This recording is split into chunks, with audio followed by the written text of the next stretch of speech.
Let's mic CM साहब। नमस्कार, let's mic CM साहब के साथ मैं शिवांगी। आज सुनिए देश के कुछ खास राज्यों के मुख्यमंत्रियों और पूर्व मुख्यमंत्रियों के एक्टिविटीज के बारे में। सबसे पहले असम के मुख्यमंत्री हिमंत बिस्वा शर्मा ने कांग्रेस नेता पी चिदम्बरम के बयान को लेकर उन पर तीखा हमला बोला। शर्मा ने कहा कि चिदम्बरम दिमागी नक्सल नहीं बल्कि पूरे नक्सल हैं। शर्मा ने चिदम्बरम के गृह मंत्री रहते हुए नक्सलवाद से निपटने की भूमिका पर भी सवाल उठाए। उन्होंने कहा कि इस बात की जांच होनी चाहिए कि क्या चिदम्बरम ने जानबूझकर नक्सलवाद के खिलाफ कार्रवाई नहीं की। नक्सल बस दिमागी नक्सल्स वही है। चिदम्बरम देश का गृह मंत्री थे।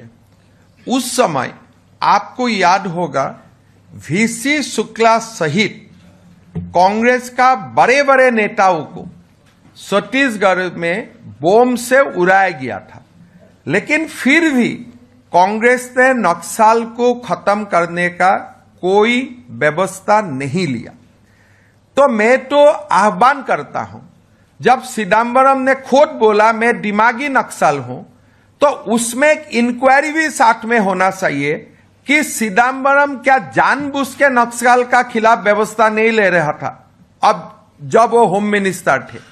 मेरा लगता है चिदम्बरम दिमागी नक्सल नहीं है, उससे भी ऊपर वाला नक्सल है। वो खुद ही नक्सल है, देश में एनार्की लाने वाला वो भी एक पूरा प्योर नक्सल है। दिमागी नक्सल उसमें नहीं ये अप्लाई होगा, वो प्योर। हिमाचल प्रदेश के मुख्यमंत्री सुखविंदर सिंह सुक्खू ने प्रशासनिक अधिकारियों के पदों में कटौती की घोषणा की। सुक्खू ने कहा कि राज्य में आईएएस के 153 पदों को घटाकर 130 और आईएफएस के 118 पदों को घटाकर 83 किया जाएगा। आईपीएस के पदों में भी कमी की जाएगी। मुख्यमंत्री ने कहा कि कई अधिकारियों के पास पर्याप्त काम नहीं है, जिससे उनकी क्षमता का पूरा उपयोग नहीं हो पा रहा। ऐसे में दिल्ली जाने के इच्छुक अधिकारियों की फाइलों को तुरंत मंजूरी दी जा रही है। आईएएस के 153 में से 130 पद करने जा रहे हैं। आईएफएस के हम 118 में से 83 पद करने जा रहे हैं।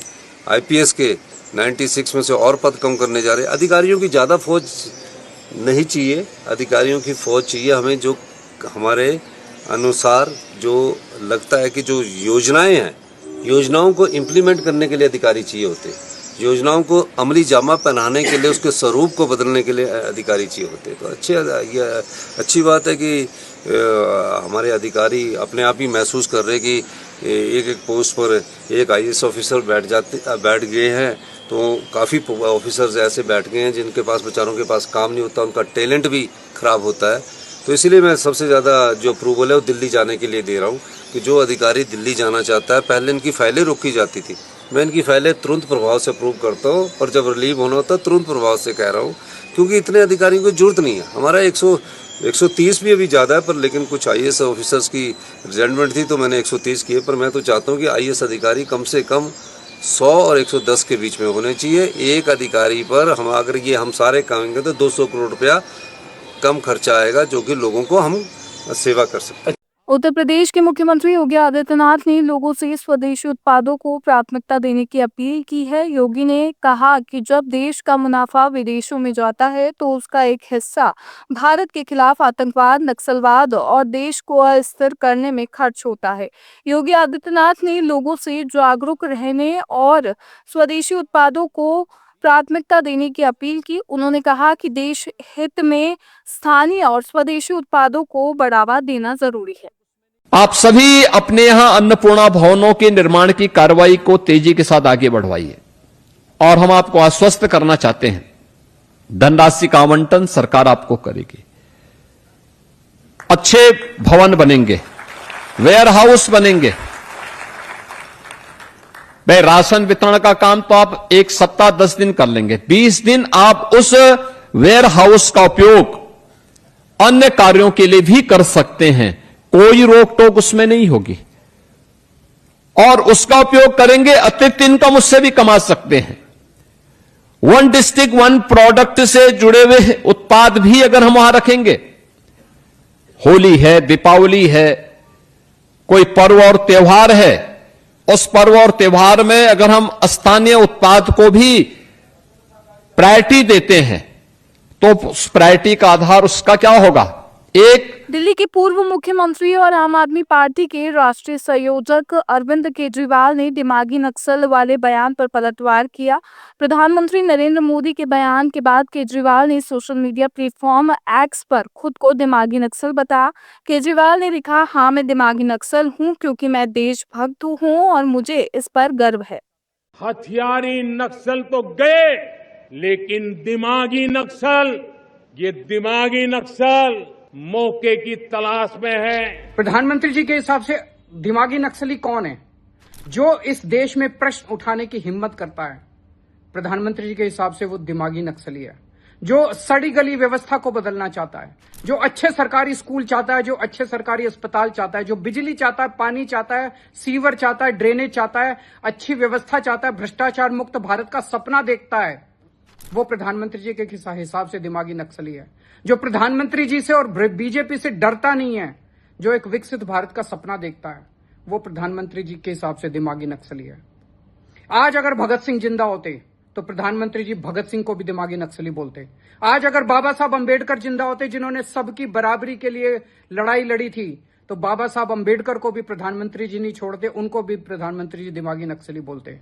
मैं प्रधानमंत्री जी को कहना चाहता हूं कि मैं अरविंद केजरीवाल आपके हिसाब से दिमागी नक्सली हूं, क्योंकि मैं देशभक्त हूं और मुझे इस बात का गर्व है। अगर देश के खिलाफ कोई कुछ करेगा या कोई कुछ बोलेगा, केजरीवाल अपनी पूरी ताकत के साथ उसका मुकाबला करेगा। जय हिंद। पश्चिम बंगाल में वंदे मातरम को लेकर सियासी विवाद बढ़ता जा रहा है। पश्चिम बंगाल के मुख्यमंत्री शुवेंदु अधिकारी ने कांग्रेस पर निशाना साधते हुए पार्टी से माफी की मांग की है। शुवेंदु अधिकारी ने आरोप लगाया कि सोनिया गांधी ने वंदे मातरम का अपमान किया है। उन्होंने कहा कि पूरा बंगाल गुस्से में है और कांग्रेस को माफी मांगनी चाहिए। वंदे मातरम जे অতীত ইতিহাস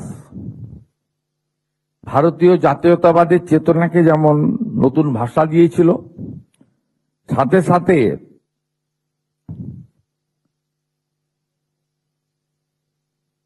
এটি আনন্দ মঠে অন্তর্ভুক্ত হয়, এটাও আমরা সবাই জানি। বঙ্গভঙ্গের পরে এই গান আরো গভীরভাবে স্বাধীনতা আন্দোলনের সঙ্গে একাত্ম হয়ে যায়। বিপিন চন্দ্র পাল লিখেছিলেন যে স্বদেশী বয়কট এবং বন্দে মাতরম, স্বদেশী বয়কট এবং বন্দে মাতরম এই তিনটি শব্দই হয়ে উঠেছিল ভারতীয় স্বাধীনতা আন্দোলনের প্রাণবন্ত সমর্থক। স্বাভাবিকভাবে এমন অসংখ্য উদাহরণ রয়েছে। আমরা এবারে পশ্চিমবঙ্গ সরকার বন্দে মাতরম শুধু প্রার্থনায় বাধ্যতামূলক করেছি তা নয়, আমরা এই বর্ষে বন্দে মাতরম একটি জাতীয় মানের মিউজিয়াম তৈরি করার জন্য আমরা ঘোষণা করেছিলাম, আপনারা জানেন। তাই কালকের এই ঘটনার মধ্য দিয়ে রাষ্ট্রবাদ, দেশপ্রেম, বন্দে মাতরম তথা ঋষি বঙ্কিমচন্দ্রকে যারা অপমান করেছেন, পশ্চিমবঙ্গবাসীর পক্ষ থেকে তাদেরকে ধিক্কার জানাই, নিন্দা জানাই এবং তাদের নিঃশর্ত ক্ষমা প্রার্থনা করবেন, পরিবারের চিঠির উত্তর দেবেন যথাযথভাবে। दिल्ली की मुख्यमंत्री रेखा गुप्ता ने महिलाओं के लिए बड़ी घोषणा की है। उन्होंने कहा कि रक्षाबंधन तक उन सभी महिलाओं के लिए पिंक कार्ड बनवाने की सुविधा जारी रहेगी जिनका कार्ड अभी तक नहीं बन पाया है। मुख्यमंत्री ने कहा कि सरकार का मकसद दिल्ली की हर बहन को बसों में मुफ्त यात्रा की सुविधा का लाभ दिलाना है। उन्होंने कहा कि कोई भी महिला इस सुविधा से वंचित ना रहे, इसके लिए पिंक कार्ड बनवाने की प्रक्रिया जारी रखी जाएगी। सरकार की इस पहल से उन महिलाओं को राहत मिलेगी जो अभी तक पिंक कार्ड नहीं बनवा पाई हैं। ऐसे ही देश के मुख्यमंत्रियों और पूर्व मुख्यमंत्रियों से जुड़ी हर बड़ी अपडेट के लिए सुनते रहिए लेट्स माइक सीएम साहब। नमस्कार। आप सुन रहे थे let's mike more than radio. Follow कीजिए हमें हमारे सोशल मीडिया प्लेटफॉर्म्स पर।